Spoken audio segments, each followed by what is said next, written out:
Eu não sei se eu poderia aproveitar para falar quem ganha e quem perde em China e Rússia, porque daqui a pouco vai acabar o programa e acho que esse é um aspecto Tópico interessante. Vou tentar importantíssimo. ser bem rápido, Sim, todo mundo bem sobre isso. temático. No nível tático, degradação de arsenais americanos, drenagem de energias, beneficiam China e Rússia. China tem a oportunidade de observar a doutrina, o emprego dos armamentos americanos. Isso é útil no caso de uma futura guerra em torno de Taiwan. Já falei da Rússia, que se beneficia com os Estados Unidos tendo menos disposição de ajudar a Ucrânia e mais disposição de pressionar o Zelensky. Aumento do preço do petróleo prejudica a China, que é muito sedenta em energia, beneficia a Rússia, que é um grande produtor de energia. No momento em que a economia russa estava fraquejando bastante. A perda do Irã como fornecedor de petróleo, suspensão do fornecimento de energia dos países do Golfo Pérsico, ainda que temporário, prejudicam a China, favorecem a Rússia e tornam a Rússia ainda mais necessária para a China. Disrupções na economia mundial prejudicam a China, cuja economia é sensível a essa economia mundial. A Rússia não depende mais dos drones iranianos, então não tem problema de ter essa degradação. Ela fabrica agora, ela pegou a tecnologia dos drones Shahid e fabrica na Rússia. Nível estratégico. China e Rússia perdem mais um aliado importante, depois da Venezuela e possivelmente de Cuba. Os aliados e parceiros da China e da Rússia constatam que elas não vêm ao socorro deles quando são ameaçados, atropelados pelos Estados Unidos. Os Estados Unidos se consolidam como a única superpotência global capaz de mudar as configurações regionais e de atuar de forma decisiva em favor de um aliado, como é o caso de Israel. Em contrapartida, que as árabes do Golfo sentem que ser aliadas dos Estados Unidos as colocou em perigo. E, por último, os Estados Unidos aumentam os gastos militares, se tornam mais vulneráveis em termos econômicos e, por isso, no longo prazo, num prazo chinês, eu acho que a China, no final, se beneficia. É isso. Muito bom. Queria pegar essa tua Isso, deixa, Lu, só uma observação, isso no cenário dos Estados Unidos vencerem a guerra, né? Estados Unidos perdendo a guerra tem uma aceleração nesse processo que você falou, do desgaste americano, e esse tempo chinês de milênios passa a ser talvez de décadas. Concorda? Concordo. Não, e essa tolerância também, acho que o Lori falou que é uma tolerância à dor baixa aqui nos Estados Unidos, né? Acho que isso também pode trazer muitas implicações. Você falou, né, Lori, no fim dessa questão econômica, né? E aí até tem uma pergunta aqui também sobre da Silvia, né? Que essa guerra é um tiro no pé de Trump na política. A maioria dos americanos condenam, né? Segundo algumas pesquisas aí, teve uma da Reuters Ipsos e também uma da CNN mostrando que a da Reuters, 27% só aprovam a operação, e a da CNN, que 60% reprovam a operação, né, os ataques ao Irã. E aí, eu queria trazer uma visão aqui do que está acontecendo nesse momento, né, porque essa é a grande aposta de Donald Trump, do seu segundo mandato, né, entre várias ações que já foram feitas, essa é vista como a sua maior aposta, e Donald Trump se elegeu prometendo não envolver os Estados Unidos em conflitos externos, combater a crise do custo de vida. A gente já está vendo o preço da gasolina batendo $3,30, que é a máxima em 11 meses. Só não supera assim, a máxima em muito tempo, porque teve a crise na Ucrânia, que levou o preço do galão para $5, mas já havia um incômodo aqui muito grande em relação a isso. E agora vai ter as eleições de meio de mandato, né? Então, com essas eleições de meio de mandato, já há uma expectativa de que isso pode prejudicar muito Donald Trump. E aí, o que tem se falado muito nesse momento é que talvez seja inevitável envio de tropas em terreno, que é algo que também é muito rejeitado pelos americanos. Américo, você acha que tudo isso pode ser uma aposta muito errada dos Estados Unidos e pode dar errado? Porque até o momento o que se vê é a superioridade aérea dos Estados Unidos, etc. Mas até essa semana um general estava falando na CNN que na guerra no Iraque foi muito parecido, que o primeiro briefing que ele viu foi igual ao briefing do Pete Hegseth essa semana, que ele falou assim, eles falam sobre superioridade aérea, eles falam sobre eliminar as defesas, e o governo Trump falou sobre isso essa semana, porém, depois, esses inimigos, eles são muito resilientes, tanto falando do Iraque quanto falando do Irã, que eles acabam se escondendo em bunkers, em estruturas subterrâneas, e eles vão vencendo pelo desgaste, né? E ele até falava que o fato de os mísseis iranianos terem sido reduzidos, os disparos em 86%, dos drones em 73%, poderia ser uma estratégia do Irã de partir para essa questão do desgaste aí. Você acha que o Irã, e levando em conta o que o Lori falou, né, da escala da dor, que os iranianos têm uma tolerância à dor muito grande, eles podem vencer os Estados Unidos pelo desgaste, e quais as implicações num ano de eleição aqui nos Estados Unidos? Acho especialmente dependendo da reação do público aí nos Estados Unidos. Acho que a forma mais... o que o Irã mais conta é com alguma pressão, duas pressões. Pressão econômica, por isso, e a gente já falou disso, né? Por isso os ataques sistemáticos contra fontes de energia e também o fechamento do Estreito de Hormuz. Quanto maior for o caos econômico, maior vai ser a pressão de muita gente sobre o Trump, inclusive do eleitor americano, que vai acabar percebendo isso.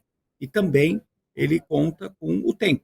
É isso que você falou, eles são resilientes no sentido de tentar aguentar as pancadas aí, essa escala da dor, uma expressão muito feliz aí do Lorival. Eles têm mais capacidade de fazer isso, esperando que o eleitor americano coloque pressão sobre o Donald Trump. O Donald Trump tem menos tempo nesse processo do que todos os outros combatentes aí.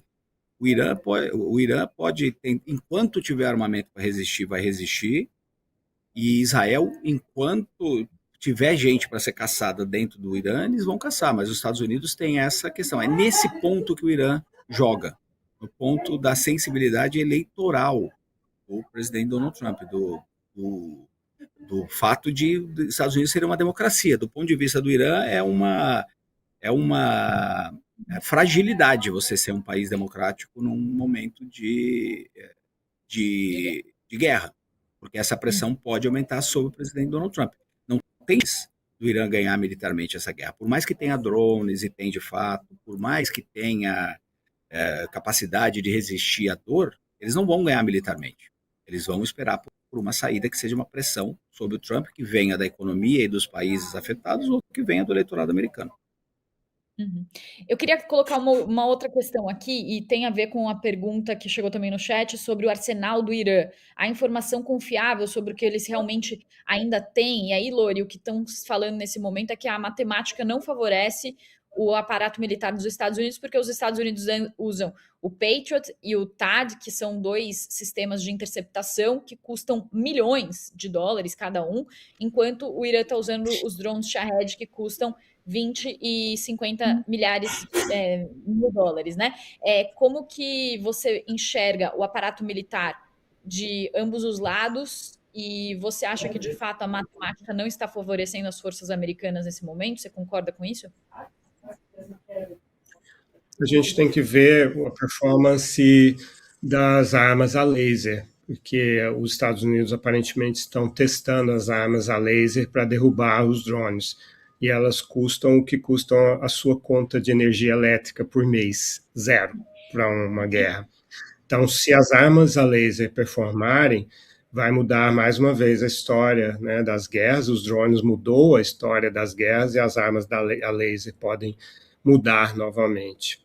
Então, é cedo para dizer isso.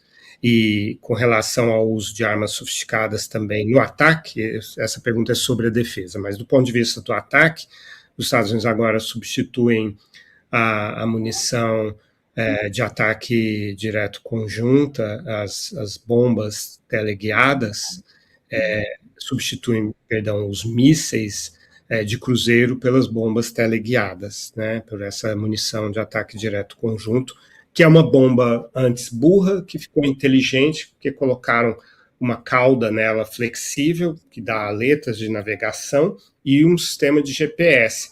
Então, elas estão com uma margem de erro de 3 metros, segundo as Forças Armadas americanas.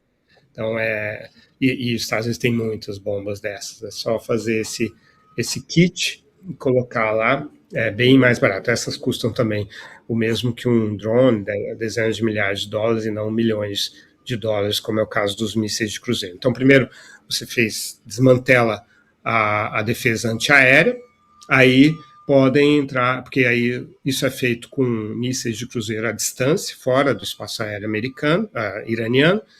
Uma vez feito isso, você pode sobrevoar impunemente. Você tem a dominância aérea do espaço iraniano e entram, então, os B-52 Stratofortress, que são grandes e tal, carregam 31 toneladas. E essas bombas, elas têm 227, 454 ou 907 quilos. A maior tem 907 quilos. Um B-52 pode carregar, em tese, 34 bombas de 907 quilos numa saída. E eles podem ser abastecidos no ar. Então, são aviões dos anos 50, desenhados nos anos 50, os B-52. Então, eles entram agora para terminar de desmantelar não só o arsenal, mas também o complexo industrial, para que o Irã pare de fabricar 100 mísseis por mês. Essa é a equação, ainda a coisa está em evolução, mas de fato a tentativa do Irã é essa, é sobrecarregar o sistema com os drones e com mísseis, o sistema israelense, o sistema americano nas monarquias árabes do Golfo e assim por diante.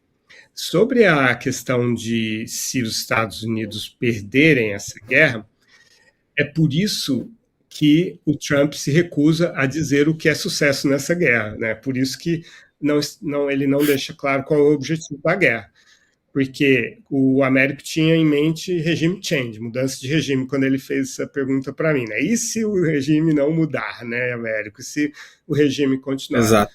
Aí o Trump responder, não, mas o objetivo não era mudança de regime, o objetivo era desmantelar o arsenal iraniano e degradar o Irã, tirar do Irã a capacidade de contestar a hegemonia israelense no Oriente Médio. Bingo, isso eles conseguem fazer. Então, é uma coisa de narrativas, né? Agora o grande ponto é saber